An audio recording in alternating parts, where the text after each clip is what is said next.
नमस्कार। आज हम लोग फिर से मैरिज सीरीज को कंटिन्यू करेंगे और आज हम लोग एक ऐसे टॉपिक के बारे में बात करेंगे जिस टॉपिक के बारे में मुझसे कई लोगों ने पूछा है, चाहे वो कमेंट सेक्शन हो, चाहे वो मेरे क्लाइंट्स हो, कि हम खुद से कैसे पता कर सकते हैं कि जो हमारा लाइफ पार्टनर होगा वो हमारे लाइफ में फाइनेंशियल स्टेटस को राइज करेगा, या आप ऐसा कह लीजिए कि हमारा जो लाइफ पार्टनर होगा वो वेल्दी होगा या रिच होगा या नहीं होगा। तो हम कुछ इंपॉर्टेंट कॉम्बिनेशंस की बात करेंगे। यदि ये कॉम्बिनेशन आपके चार्ट में बनते हैं, आपके लग्न चार्ट में यदि बनते हैं, तो ये बताता है कि जो आपके लाइफ पार्टनर होंगे, वेदर वो आपके हस्बैंड हो या आपके वाइफ हो, उनकी हेल्प से आपकी लाइफ में फाइनेंशियल ग्रोथ बढ़ती हुई देखी जाएगी। देखिए, पहली बात तो कि पुरुष के चार्ट में जो वीनस है वो आपके विवाह का कारक है। वहीं किसी लेडी के चार्ट में, किसी महिला के चार्ट में जो जुपिटर है, गुरुदेव बृहस्पति है, वो विवाह के कारक है। और एक हमारा जो 7th हाउस है वो रिप्रेजेंट करता है, या आप कह सकते हैं हमारी मैरिज से एसोसिएटेड है। हमारी लाइफ में जो पार्टनरशिप है, यूनियन है, उससे 7th हाउस आपका एसोसिएटेड है। तो जुपिटर वीनस 7th हाउस और दो भाव जहाँ से हम लोग वेल्थ एक्यूमुलेशन और प्रॉफिट्स को देखते हैं। सेकंड हाउस जिसे हम लोग हमारा धन भाव कहते हैं, जहाँ से हम हमारा एक्यूमुलेटेड वेल्थ देखते हैं। 11th हाउस इज व्हाट, जहाँ से हम इनकमिंग गेन्स देखते हैं हमारी लाइफ में। तो ये जो 5 पैरामीटर बताया मैंने, Venus, Jupiter, 7th house, second house, 11th house, 7th Lord also, इनके आपस में कनेक्शन से हम जज कर सकते हैं कि चार्ट में रिच स्पाउस या वेल्दी स्पाउस का योग बन रहा है या नहीं बन रहा। पहला पॉइंट है फर्स्ट योग। आप अपने चार्ट में चेक करें कि यदि 7th हाउस में शुक्र और जुपिटर दोनों साथ में बैठे हैं अच्छी राशियों में, तो ये स्पेसिफाई करता है कि आपके जो लाइफ पार्टनर होंगे वो वेल्दी होंगे, या मैरिज के बाद आपकी फाइनेंशियल कंडीशन स्ट्रांगली बढ़ती हुई देखी जाएगी। पहला योग। दूसरा योग, आप चेक करें अपने चार्ट में कि यदि आपके जो 7th लॉर्ड है उनका 2nd हाउस और 11th हाउस से कनेक्शन बन रहा है। बिकॉज 2nd हाउस आपका धन भाव है, 11वां हाउस आपका जहाँ से हम इनकमिंग गेन्स देखते हैं।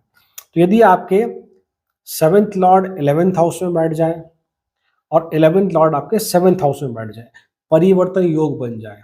सप्तम का स्वामी 11वें भाव में, 11वें का स्वामी सप्तम भाव में। एक तो ये आप चेक करें, या फिर ये चेक करें कि 7th लॉर्ड और 2nd हाउस का कनेक्शन।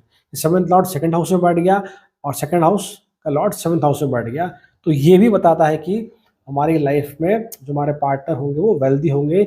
या अगर परिवर्तन योग नहीं भी बन रहा, सिर्फ इतना कनेक्शन है कि 7th लॉर्ड 2nd में है या 7th लॉर्ड 11th हाउस में है, तो ये रिप्रेजेंट करता है कि विवाह के बाद, मैरिज के बाद आपका जो फाइनेंशियल स्टेटस है, फाइनेंशियल कंडीशन है, वो राइज करती हुई देखी जाएगी।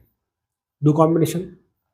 तीसरा आप चेक कर सकते हैं अपने चार्ट में दृष्टियों को लेकर, जो बेनिफिक ग्रह हैं उनके एस्पेक्ट से ये कॉम्बिनेशन बनता है। कैसे? देखिए, पहला कि आपका जो 8th हाउस है, आप उसे देखें। अष्टम स्थान जो है वो 7th हाउस से 2nd हाउस है। 7th हाउस आपके लाइफ पार्टनर को दिखाता है, तो लाइफ पार्टनर का जो वेल्थ वाला पार्ट है वो हम 8th हाउस से देखते हैं। दूसरी बात कि हम 8th हाउस से हमारे इन लॉज को देखते हैं। तो यदि आपके चार्ट में जो 8th हाउस है वहां पर बहुत सारे शुभ ग्रहों की अगर दृष्टि पड़ रही है, तो भी ये दिखाता है कि मैरिज के बाद या आपके लाइफ पार्टनर जो होंगे वो वेल्दी होंगे।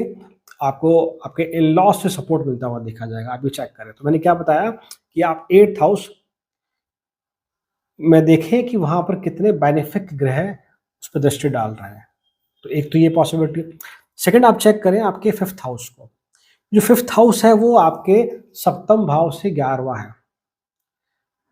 7th house marriage, life partner, 11th house incoming gain से 11वां भाव है 5th हाउस।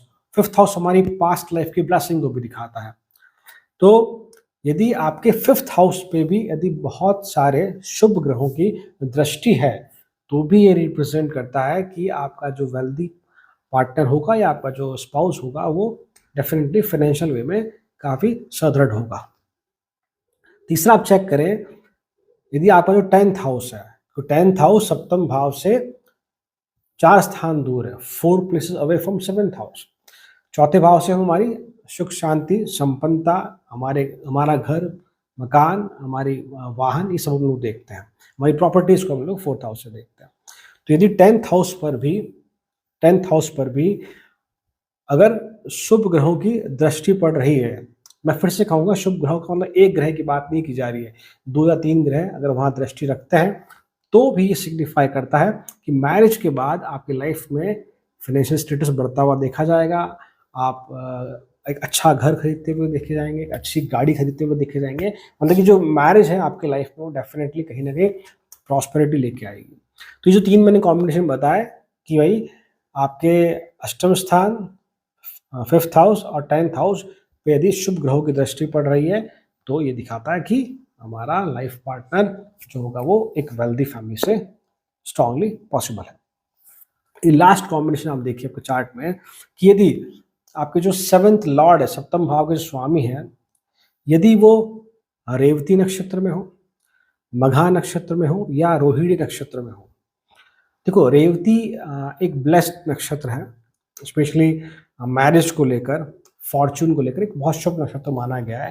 यदि आपके सप्तम के स्वामी 7th लॉर्ड यदि आपके रेवती नक्षत्र में अच्छे हाउसेज में, ध्यान रखना इस चीज़ को, और या फिर 7th लॉर्ड आपके रोहिणी नक्षत्र में है। रोहिणी आपका टॉरस साइन में आता है, वृषभ राशि में, जहाँ आपके चंद्रदेव जो है वो उच्च के होते हैं और जो चंद्रमा है वो हमारे लिक्विड कैश के कारक हैं। तो यदि आपका 7th लॉर्ड रोहिणी नक्षत्र में है, अच्छे भावों में है, उच्च के हैं, चंद्रमा की बात कर रहा हूँ मैं, तो ये दिखाता है कि आपके वेल्थी पार्टनर या आपके जो स्पाउस होते हैं वेल्थी होंगे।